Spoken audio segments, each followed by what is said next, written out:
Ecomaris, à mon avis, c'est un excellent moyen de connecter avec les réalités du monde. Vous réactivez, dans le fond, notre lien avec le fleuve, qui devrait être notre premier réflexe quand on se demande d'où on vient puis où on va. On est lié par nos cellules même, par la biologie à ce cours d'eau-là, comme à tous les cours d'eau. Mais on le connaît peu, on le connaît plus. On est des descendants de marins, que ce soit les Européens ou les Autochtones qui étaient là avant nous. Et pourtant, on est comme des illettrés du fleuve Saint-Laurent. Tant comme un moyen de se déplacer, un moyen d'être au monde, mais aussi parce qu'il contient ce qu'on est, il contient notre essence. Puis moi, je pense que dans la reconnexion aux réalités du monde, qu'on est en train de détruire par ailleurs, il faut absolument se rapprocher des éléments. Puis tu sais, je pense que quand on est perdu, on se cherche dans la vie, ou on ne sait pas c'est quoi le sens de la vie ou quelle est notre mission dans le monde, il n'y a rien comme de naviguer le fleuve Saint-Laurent. Notre compréhension du monde passe beaucoup par les plateformes, par les écrans en ce moment, puis les jeunes avant toutes les autres couches de la société. Puis ça, pour moi, ça pose un grand problème de déconnexion avec les réalités, avec ce qu'on est, avec là où on va, là d'où on vient. Je pense qu'il faut apprendre à retrouver notre lien avec les choses réelles. Le virtuel, là, ça ne permet pas de comprendre qu'est-ce que j'ai en commun avec mes frères et mes sœurs.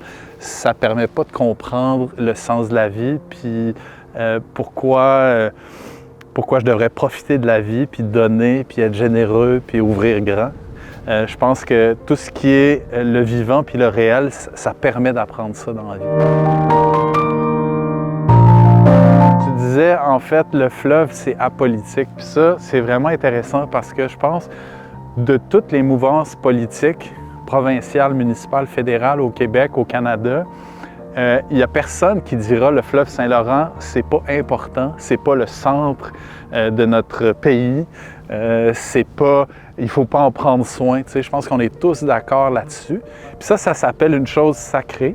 Puis Serge Bouchard, avant de mourir, m'a dit, dans un film que je tournais avec lui, m'a dit il faut que les Québécois retrouvent ce qui est sacré, qu'ils s'entendent sur des termes où on dit, ça, oui, c'est sacré, on va le protéger, on va en prendre soin. Le fleuve Saint-Laurent fait partie de ça, à mon avis.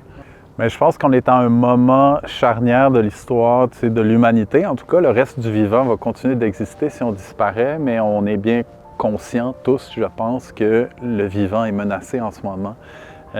Ecomaris, à mon avis, c'est un excellent moyen de connecter avec les réalités du monde. C'est un excellent moyen aussi de faire des alliances entre nous vivants maintenant sur un bateau par exemple, mais entre nous et les gens qui étaient là avant nous, les gens qui vont nous suivre. Puis d'apprendre à faire des choses avec ses mains, avec son corps, de survivre à une mer formée, de passer au travers la brume puis de vivre encore. Tout ça, je veux dire, c'est des apprentissages pour la vie, là. La navigation, c'est une métaphore de nos vies. C'est plein de défis. On peut passer au travers à condition d'être de même, puis d'être confiant, d'être souriant, d'aimer les autres, puis de collaborer.